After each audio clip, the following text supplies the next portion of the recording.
Iniciando o quarto tópico de motor corrente contínua. Vamos agora da parte de acionamento, motor de corrente contínua, né? E aí nesse vídeo aqui a gente vai ver a questão de quais são os métodos para você fazer o controle de velocidade. Aí eu vou falar de vários métodos a partir do modelo do circuito do motor.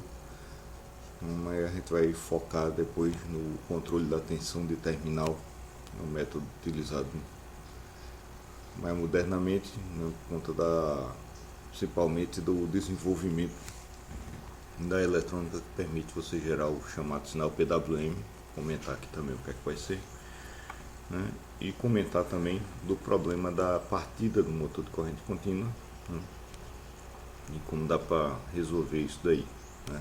E aí a gente vai ver a questão como são os circuitos para fazer o acionamento do motor, né. Então, se a gente pegar o motor em derivação, não, lembrando, né, o derivação é aquele que você tem o circuito de campo em paralelo com o circuito de armadura, né. Então o circuito de campo, aquele do estator, paralelo com o circuito que vai no rotor do motor, né, ele vai ter essa equação daqui relacionando a velocidade com torque, né, que é linear.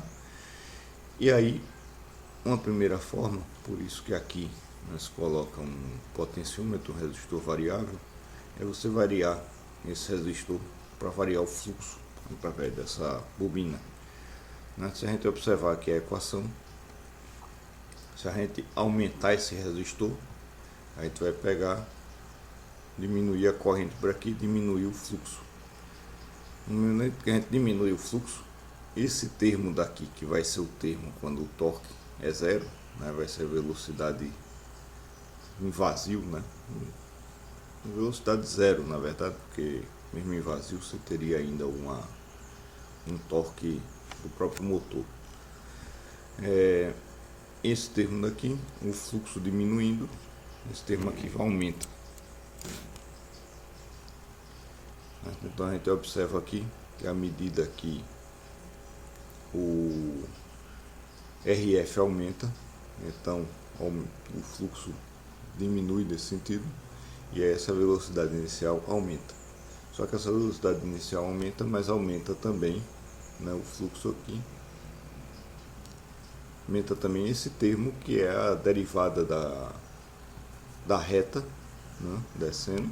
Então ela aumenta aqui a inclinação da reta, né, o que faz com que aqui, tipicamente é onde é a região de operação do motor, você tem esse comportamento. Agora, se o seu motor estiver sujeito a muito torque, você acaba tendo um comportamento contrário, e a variação da velocidade ela fica dependendo também do torque, que também não é muito fácil de levar em consideração no controle, né?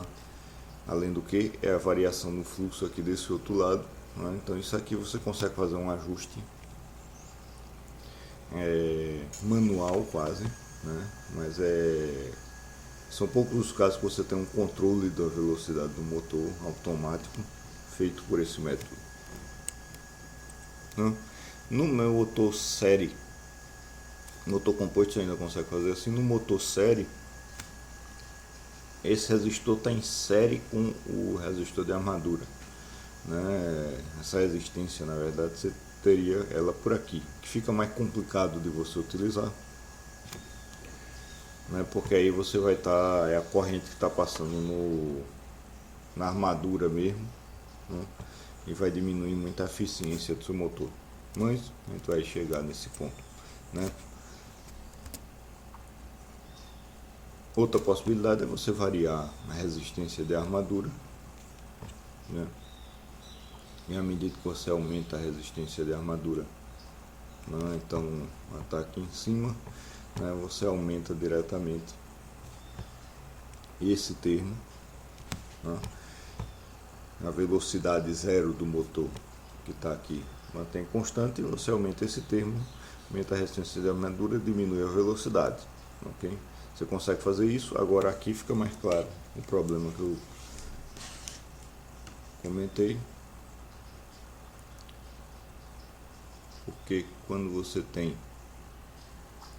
a corrente de armadura passando por aqui e aquela potência que vai ser convertida está justamente aqui, é a tensão de armadura vezes a corrente de armadura, né? Se você aumenta esse resistor aqui, né, você está desperdiçando essa corrente aqui no resistor. Tipicamente isso aqui é feito, esse rolamento é tal de que essa corrente de campo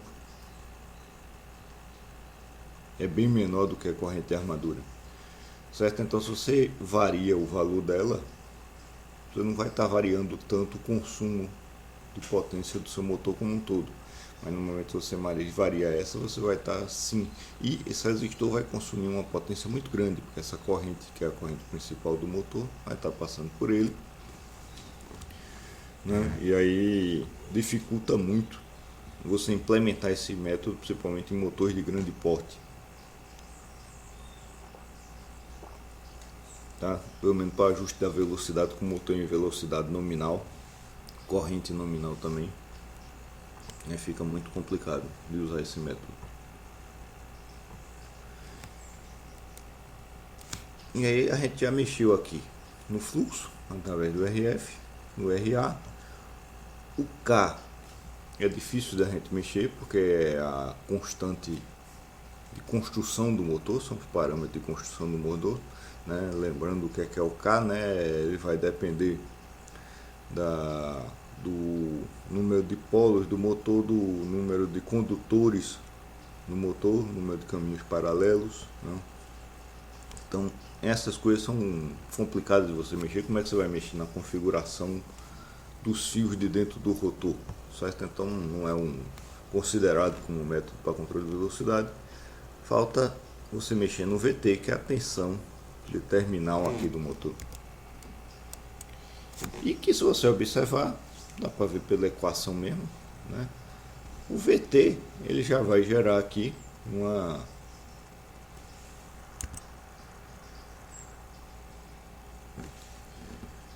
a variação. No caso do motor em derivação, ele vai gerar aqui diretamente uma variação da tensão zero, sem mexer na derivada da curva, certo? Então ele vai levantar essa curva aqui, né, como um todo, ou seja, a cada ponto do torque o efeito do VT vai ser sempre o mesmo, a variação do VT vai ser sempre o mesmo. Então é uma maneira interessante de você variar o motor de corrente contínua, né, de controlar a velocidade de né. E se você pega um motor série, que o motor série, a variação da resistência, como todas elas estão em série, ela tem o mesmo problema de você variar a resistência do RA do outro, é pouco prático, né? Se você mexe o VT, né, ele também desloca, não é a mesma comportamento, o mesmo deslocamento para todas as curvas, mas desloca no mesmo sentido em todos os pontos, certo? Então também é um método interessante de você utilizar também para o motor série, né? Eu falei para o motor de derivação, e na fato o motor de imã permanente também vai ter o mesmo caso do motor de derivação. Então em todos eles seria mais interessante, pela análise da equação, é você fazer esse controle da velocidade e do torque através do VT, né? É o que vai facilitar, não é assunto dessa aula, mas se você for montar o problema de controle, né, no assunto da disciplina de engenharia de controle mesmo, né, o problema de controle para você fazer um sistema que vai controlar a velocidade do motor mesmo, esse parâmetro VT seria o que você permitiria fazer um problema mais controlável, né? Aí, então é o mais interessante de você utilizar. Só antigamente ele não era usado porque você não tinha um método muito fácil de você variar essa tensão de terminal, principalmente no motor de grande porte. No motor de grande porte a tensão é alta. E como é que você vai variar essa tensão? Normalmente seria uma tensão já fixa, né, de um gerador de tensão DC. Aí você tem esse problema. Hoje a eletrônica evoluiu, a gente consegue variar isso aqui. Mas além disso, você tem um outro problema, que é o problema da partida do motor CC. Qual é o problema da partida do motor CC? Aqui está o exemplo só, o desenho só. Também esse problema vai ter no motor série também, certo? Mas aqui está só o circuito de armadura do motor, né? Então, o EA, lembrando, é a tensão de armadura, então é a tensão induzida na armadura. É K vezes φ vezes ômega m. Então, na partida do motor, o ômega m é zero. A velocidade de rotação é zero. Se você não está com o condutor passando na frente do campo magnético, você não tem tensão induzida, certo? Então, o EA inicialmente é zero. E, por questão de eficiência, o RA é feito pequeno. Ou seja, para um determinado VT, a corrente IA acaba sendo muito grande.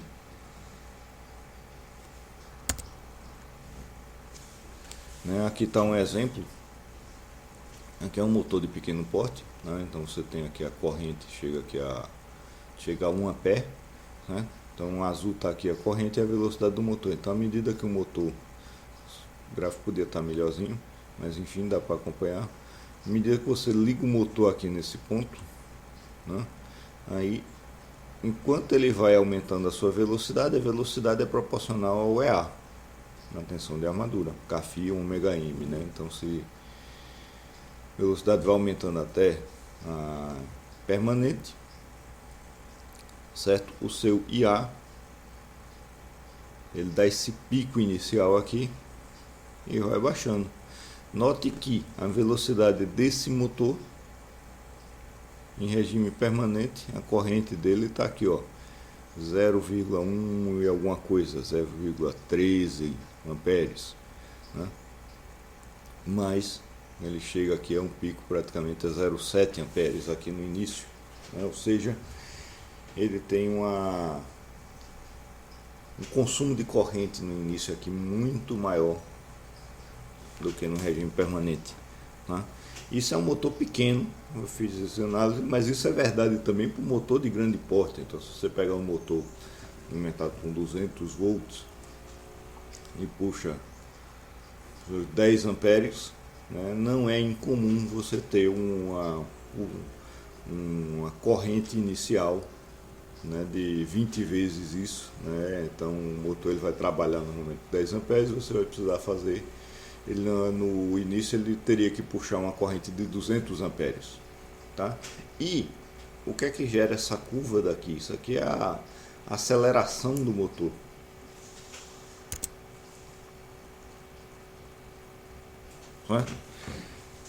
Vai depender da inércia que ele está ligado. Se ele estiver numa carga com inércia muito grande, essa curva aqui vai demorar, significa que ele vai demorar muito tempo com uma corrente muito alta sendo puxado.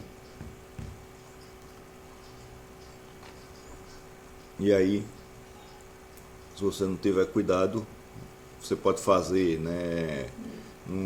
Não é muito prático você fazer o motor. A maioria dos motores eles não aguentam essa corrente o tempo todo. Você pode fazer, mas você vai precisar de um condutor bem grosso, o que vai diminuir o número de condutores que você consegue passar, vai diminuir a velocidade máxima do motor, né? Mas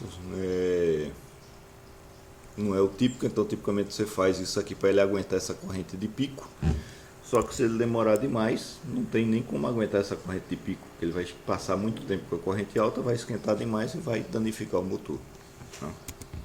Então, uma solução, isso aqui para um motor de grande porte, né? Então tá aqui, né, um circuito do motor em derivação, né? Então tem o RA aqui, o EA e o RF separado aqui do resistor de ajuste, né, de campo. E você tem essa estrutura daqui. Isso daqui, né, eu peguei essa imagem ele usa esse símbolo aqui que é o contato elétrico de um relé, tá? Então parece um capacitor, mas não é um capacitor aqui. Esse 1A, 2A, 3A na verdade são chaves. E a ideia é, você coloca aqui uma resistência grande apenas para a partida. Não, professor, o senhor não disse que essa resistência ela é pouco eficiente e não é usada por conta disso? Ela é para controle de velocidade, né? E é pouco eficiente sim, mas aí você vai fazer apenas a partida do motor. For o motor que ele vai ficar trabalhando por um longo tempo, você consegue utilizar isso aqui, né? Então ele vai gastar energia apenas na partida. Então aqui, ó, por exemplo, o motor vai trabalhar aqui a 350 amperes, né? Se ele fosse então um motor de grande porte, se ele fosse trabalhar aqui, né, o tempo todo, né, em 750 amperes com um RA de 0,05 ohms, né? Dá para fazer a conta aí, né? 350, não, isso é 350 amperes é a tensão nominal, né? Tensão, a corrente nominal, a tensão de linha dele eu esqueci de pegar aqui. Bom, mas fazendo uma conta, se isso aqui fosse maior, 10 vezes maior, que não é incomum, isso aqui seria 3.500 amperes, né?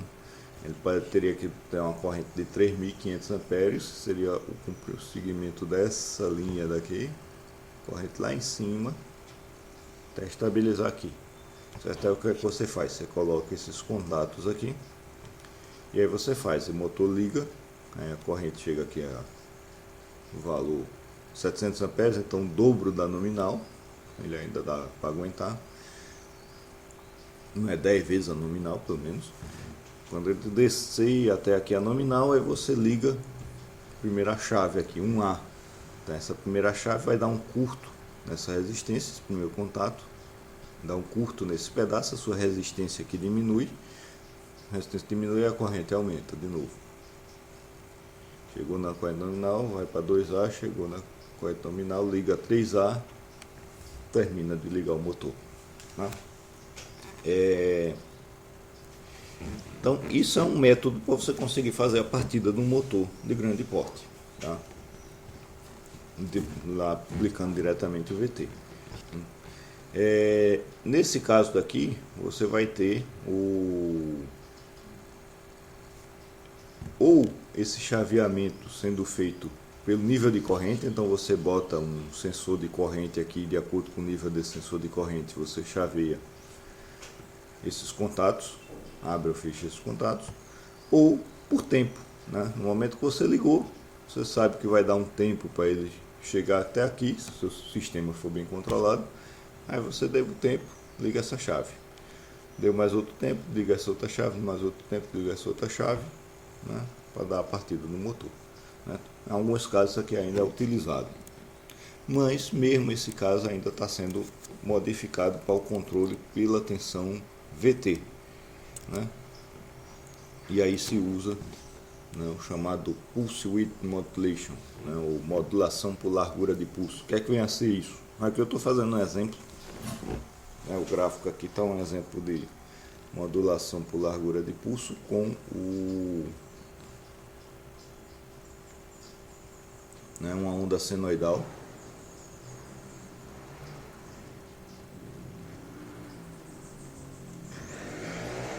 Então, se eu quiser pegar e aplicar essa tensão aqui senoidal, aqui ele está variando de 0 a 1, tá? Não tem unidade em si, né? Eu só fiz o gráfico para gerar o sinal PWM. Então aqui em verde tem essa onda senoidal.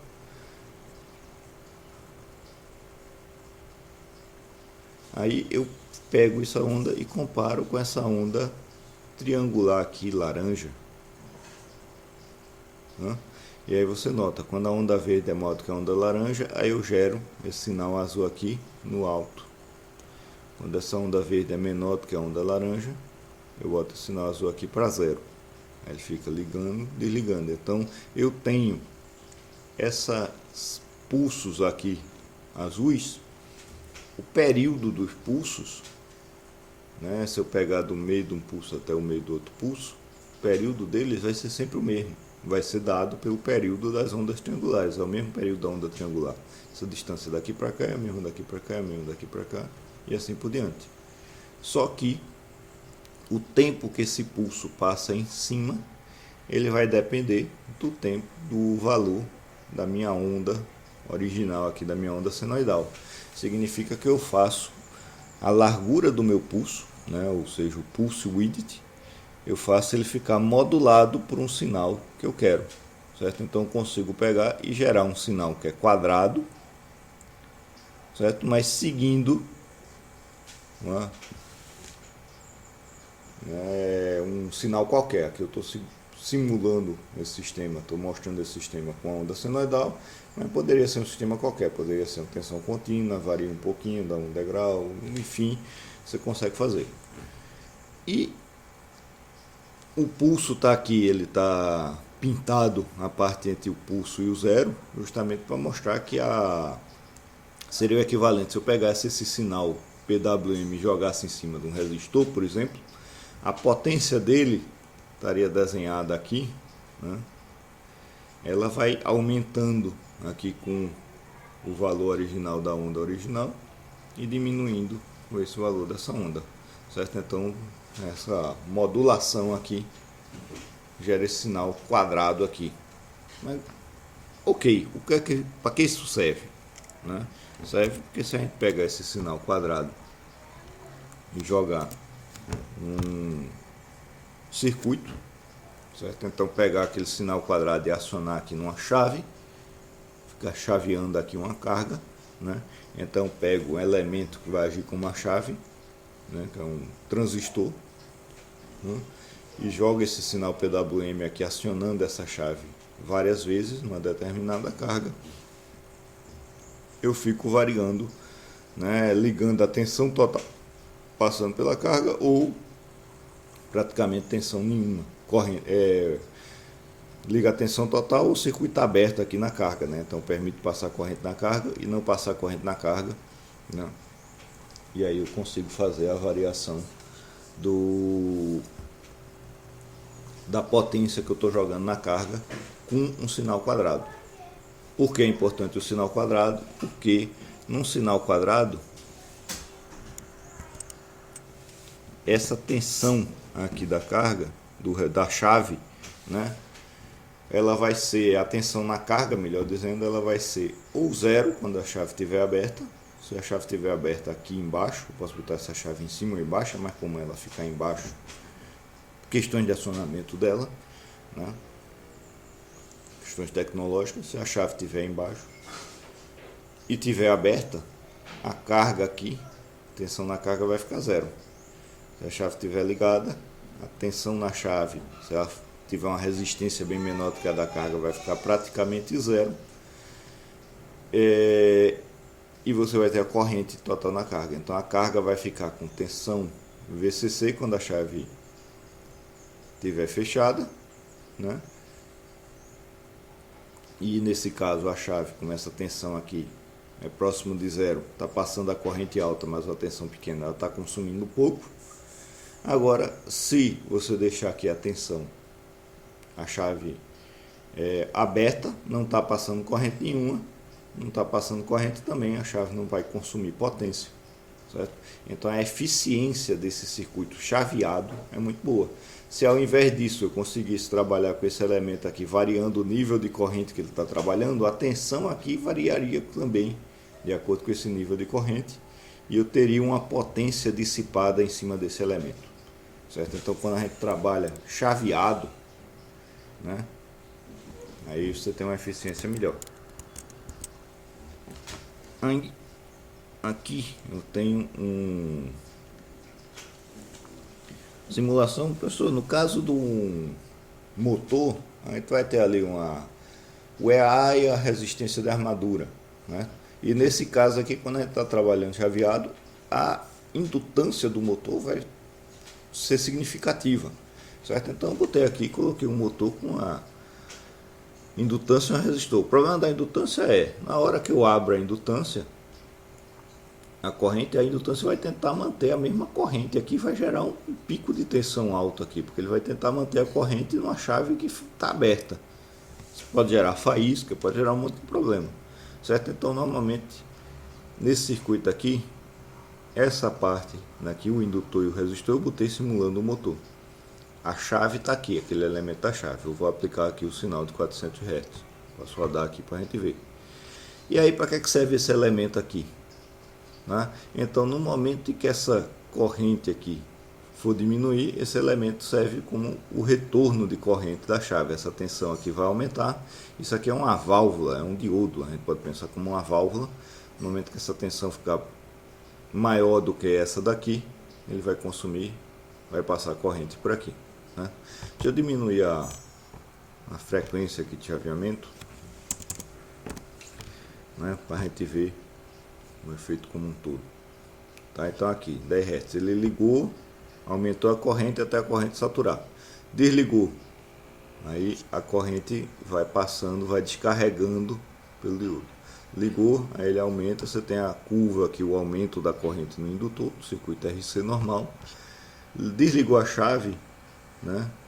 Aí a corrente que estava aqui, ela dissipa pelo esse diodo, diminuindo, né? Então, tipicamente você tem esse elemento aqui desse diodo, pode ser que ele tenha ligado aqui, pode ser que tenha ligado em paralelo com esse, também funciona por outro modo, mas enfim. E aí, quando a gente aumenta essa frequência de chaveamento, tá aqui 100 Hz, ele está cortando aqui.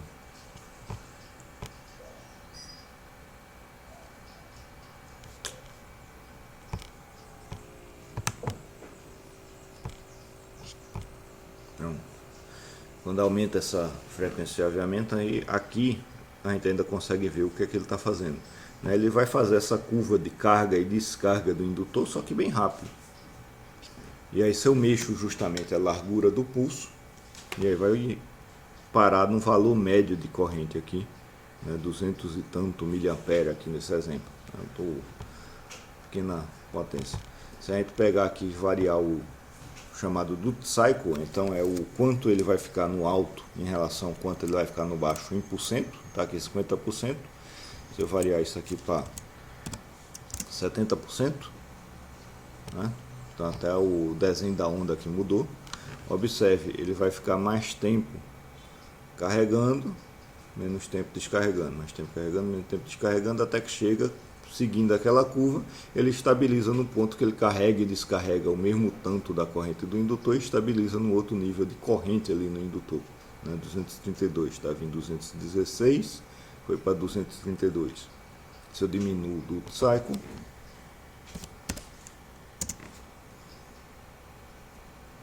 aí ele vai passar menos tempo carregando, mais tempo descarregando, vai estabilizar no valor abaixo, né? 160 miliamperes, né? Aqui nesse exemplo, justamente, né? Aumentando a corrente e descarregando a corrente por aqui, certo? Então, no caso do indutor, isso aqui também se aplica. Se for uma carga puramente resistiva, você pode usar o PWM também, porque aí não precisa desse resistor, né? E você consegue utilizar. Isso aqui é usado para motores, mas é usado em várias outras coisas, sistema de alto-falante, né? Vários modos de acionamento é feito com isso daí. Aqui no caso eu botei um transistor simplesinho, né? Mas você tem transistores de potência hoje em dia que consegue chavear até centenas de amperes, né? Então você consegue variar isso aqui para um motor até de médio porte, né? Centenas de amperes para chavear vai ter uma dificuldade na frequência que você consegue chavear, mas enfim, né, a eletrônica cada vez você consegue uma potência maior. E quanto mais você aumenta essa frequência daqui, vai ter outros problemas que não vão estar colocados. Não é simples você aumentar essa frequência diretamente, certo? Aí mais tempo e menos tempo você vai ter nessa carga e descarga, mas você veja que o valor médio se mantém o mesmo, né? Então essa tensão fica essa corrente fica mais constante, vamos dizer, em relação a essa, mas está com o mesmo valor médio, certo? Então é interessante que isso aqui seja nesse sentido o mais rápido possível, né? Quanto mais rápido for esse chaveamento, mais difícil é você fazer essa eletrônica que responda rapidamente. Enfim, aí você usando o PWM você consegue chavear aí o motor e variar efetivamente a tensão em cima do motor, né? E que aí vai se aplicar essas equações aqui, esses gráficos aqui, né? Para você fazer o controle de velocidade do motor. Professor, e o problema de partida? Né? Você ainda tem? Bom, não, porque como você tem o elemento indutivo lá no motor, se você faz o chaveamento rápido, se você consegue fazer o chaveamento rápido, né? Então, deixa eu ver se eu reseto aqui, você não tem o problema de partida, porque veja só, ele não vai evitar aquele pico do indutor, ele vai segurar a corrente que vai colocar, né? Agora, para isso aqui acontecer, esse chaveamento tem que ser mais rápido do que a velocidade do indutor, do carregamento do indutor do motor. Que nesse caso daqui do teste que foi feito, é a velocidade que ele sobe esse sinal daqui, né? Então, se você chavear antes dele subir, você não deixa essa corrente subir tanto assim, né? Aí você consegue controlar, variar aqui. E aí você varia a tensão VT média que você aplica, dá um pulso pequeno, depois outro pulso pequeno, vai aumentando a largura do pulso, acelerando ele até aí você consegue controlar também a corrente na partida do motor. Beleza, ok, isso aqui eu consigo fazer o controle numa direção só. Como é que eu faço para montar um motor, para controlar ele, para girar para um lado e para o outro, certo? Então, no motor em derivação ou em uma permanente, eu teria que fazer aplicar uma tensão negativa, né? Como é que eu aplico uma tensão negativa com esse método daqui, certo? Então, o mais comum é você pegar, se a tensão for positiva, então aqui está de 0 a 1, até menos, se a tensão for positiva, você gera o sinal PWM positivo, se for negativo, um sinal PWM negativo. Como é que você aplica esse PWM positivo e negativo? Você precisa de uma tensão positiva, um circuito ligado com uma tensão positiva gerando esse sinal e outro ligado com a tensão negativa? Em geral não, por conta desse circuito daqui, da ponte H. Então, se você aciona aqui essa chave e essa, você aciona a carga. Então, circuito A, você vai acionar a carga através desse caminho. Liga aí esse transistor, certo? Então, normalmente esse circuito, esse aqui fica ligado o tempo todo. Vou botar aqui mais um, só significando que está ligado. E esse aqui fica gerando sinal PWM. Ou o contrário, né? Você fica com uma chave dessa ligada o tempo todo e a outra com sinal PWM. Não precisa acionar, ficar ligando e desligando as duas chaves. Basta ficar ligando e desligando apenas uma delas, né? E aí você controla a carga. A tensão na carga vai ficar aqui nesse sentido, nesse acionamento, nesse sentido. Si e o B você mantém desligado aqui nesse caso, 0 e 0. E para fazer o B, aí você mantém o A em 0, mantém o B em lado com sinal PWM e o outro ligado o tempo todo. E aí você vai ter esse caminho de corrente, né? E vai gerar tensão na carga nesse sentido, né? Então você consegue inverter o sentido da tensão em cima da carga com esse circuito usando apenas uma tensão positiva, né? Qual é a forma de H desse circuito aqui? Recebe o nome de ponte H, né? O circuito para acionamento aí de motores, PWM. Vou ver se tem. Eu acabei não fazendo ponte H. Não tem um circuito de ponte H aqui não. Mas não é simples de acompanhar o funcionamento dele. Bom, com isso encerramos esse vídeo.